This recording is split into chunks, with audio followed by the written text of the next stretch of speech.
communism to America. And that's what they're doing. But think of what they did to my father and our businesses and everything, right? 37 felony prosecutions, a $500 million fine. They fined our organization $500 million almost for paying back loans on time with interest. No, but just to be clear, Boeing Airlines, a major company, just got fined $240 million for 2 plane crashes where they admit some sort of fraud and negligence that killed 340 people. Just for perspective, so you understand where we're at. 340 people by a major corporation that's acknowledging their guilt in the matter. 340 people dead. They get fined $243 million. We get fined almost $500 for paying back loans on time. No, that's the perspective. And guess what, guys? If they can do it to Trump, they can do it to you. But more importantly, if they will do it to Trump, they will do it to each and every one of you that stands up for the freedoms, our beliefs, our rights, the things that this country was founded upon. And that's why we have to be here to take it back. It's why we have to say enough is enough. We have to take on that swamp. We have to take on the bureaucracy. And they're going after my father now harder than ever before because they understand now he knows the game. When he came in as an outsider, it's, I get it. If he came in as an outsider, it's a little different. It's a little different. You have to learn it. That takes time. Right? The plum book, the 4,000 jobs assigned by the president. And he'd been in Washington, D.C. for 2 cumulative days prior to winning the presidency. You don't know who those people are. You don't know who you can trust. A lot of them you can't. Now you know.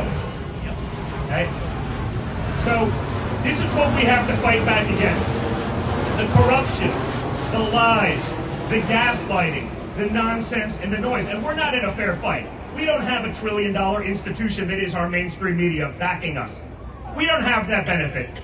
They'll lie about us all day long, with the exception of 1 or 2 people I see on the dais up there. We don't have $1 trillion institution of big tech. We don't have that. These are the same people that protect Joe Biden, that told you he was rational, he was clear, he was lucid.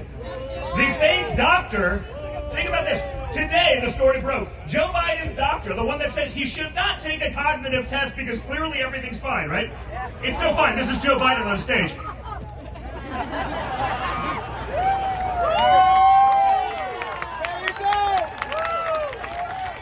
It's not that hard to speak. I'm not even using a teleprompter. He can't even do that right.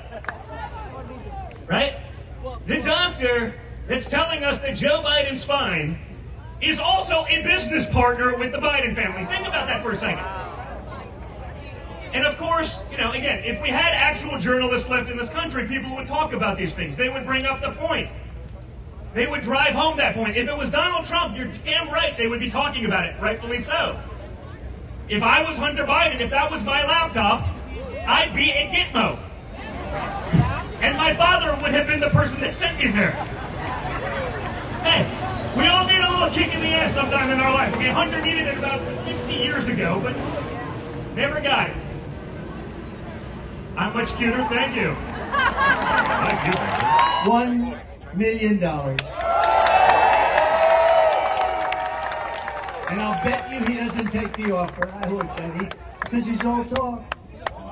But what that match will do is prove that Joe is in fact all talk and no action.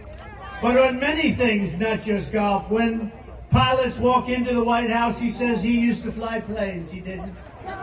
When truckers come in, he says he used to drive a truck. He didn't. When Jewish people are here, he always attended synagogues, he said. The Jewish people, he didn't attend a synagogue. Did he ever see a synagogue? He doesn't know what a synagogue is. When black people come, he spent his Sundays in black churches. All of it's false, all of it's fake. He's a fake.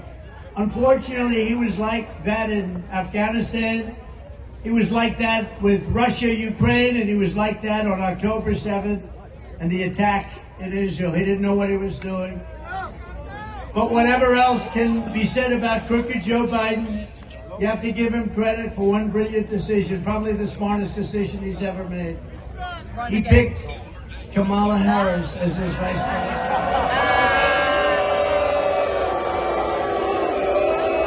No, it was brilliant.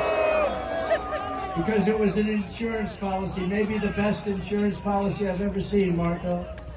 If Joe had picked someone even halfway competent, they would have bounced him from office years ago, but they can't because she's got to be their second choice. She has no choice and no chance. As vice president, Kamala Harris was given two jobs, two very important jobs, actually. First, she was put in charge of the U.S. border security and the border. And she never showed up. She's never gone. She never went there once. And the border's the worst border in the history of the world, not just in the number of years, the worst. We had the best border in history. She is the worst border in the history of the world. Materials only available in China when an unlimited amount of gasoline is available inexpensively in the United States, but not available in China. And now we are a nation that wants to make our revered and very powerful army tanks the best in the world, all electric, so that despite the fact that they are also not able to go far, fewer pollutants will be released into the air as we blast our way through enemy territory in an environmentally friendly way. And they also want to make our great jet fighters with a green stamp of energy savings, though losing 15% efficiency, but allowing us to keep our enemy's atmosphere clean of emissions as we viciously and unceremoniously attack them at levels never seen before. Who are these people? Who are these fools that would do this to us? Who are these people who would ruin our country? We are a nation that ended oil exploration and production in the United States, just as the price of oil reached an all-time high. What other country would do such a stupid thing, a foolish thing, and self-destruct itself just like we've done for 4 years? Can we be energy independent and even energy dominant again? Yes, oh yes, and quickly, says President Trump. Yes, oh yes, and we will do it quickly. We are a nation that surrendered in Afghanistan, leaving dead soldiers, American citizens, and $85 billion worth of the finest military equipment anywhere in the world. We left it behind. And also abandoning Bagram, one of the biggest military bases anywhere in the world, and only 1 hour away from where China makes its nuclear weapons. And we are a nation that allowed Russia, Ukraine, to fight, killing hundreds of thousands of people, and it will only get worse. It would never have happened with me as your president, and for 4 straight years, it didn't happen.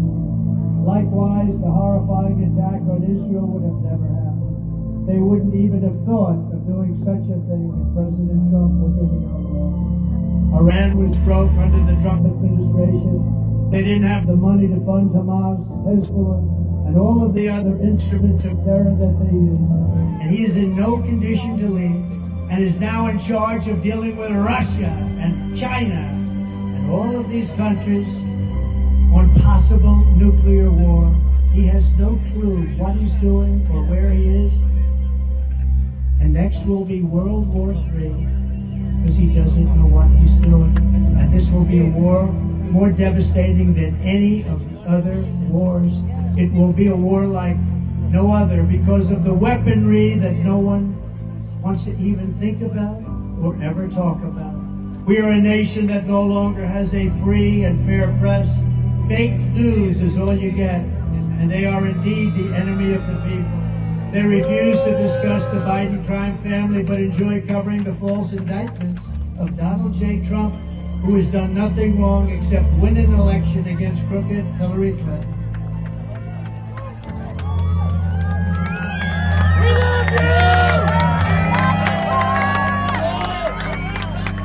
We are a nation where free speech is no longer allowed and where crime is rampant and out of control like never before. We are a nation that is allowing Iran to build a massive nuclear weapon and China to use the trillions and trillions of dollars it has taken from us to build a military to rival our own. And less than 4 years ago, we had Iran, China, Russia, North Korea, all in check. They respected us. They were afraid of us. They weren't going to do a thing against us, and everyone knows it. Now Russia and China are holding summits to carve up the rest of the world. And perhaps most importantly, we are a nation that is no longer admired, respected, or listened to on the world stage. It's just not. We are a nation, in fact, that in many ways has become a joke.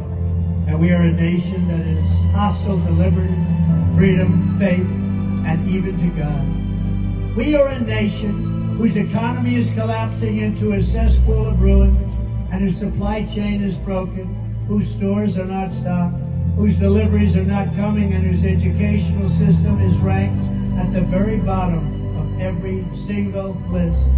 We are a nation that just sold a once great company, United States Steel, to Japan. We are a nation whose stock market's continued success is continued and contingent on MAGA winning the next election. If MAGA doesn't win the next election, you will have a 1929 type depression. We're a nation where large packs of sadistic criminals and thieves are allowed to go into stores and openly rob them, beat up and kill their workers and customers, and leave with armloads of goods, but with no retribution, where the authority of our great police has been taken, where their families and pensions have been threatened, and their lives will be destroyed for the mere mention of the words law enforcement. We are a nation where fentanyl and all other forms that Joe Biden has created can be fixed and quickly. Every problem can be solved, and every wrong can be rectified, and it will be rectified very quickly. By this time next year, America's borders will be strong, sealed, and secure. Inflation will be in full retreat. Our economy will be at a level that will equal and even surpass what it was 4 years ago. Optimism will be surging. The American dream will be thriving again for citizens of every race, religion, color, and creed. Law and justice will reign all throughout our land. Freedom will be restored. The flame of liberty will be burning bright. Joe Biden, the worst president in the history of our country, will be a fading memory of the past, and our great silent majority, including the once forgotten men and women of our country, will be the ones shaping America's magnificent future when I am the 47th president of the United States. Because we are all Americans, and together we will show November 5th to be the most important day in the history of America. We are one movement, one people, one family, and one glorious nation under God. And together we will make America powerful again. We will make America wealthy again. We will make America strong again. We will make America proud again. We will make America safe again. We will make America free again. And we will make America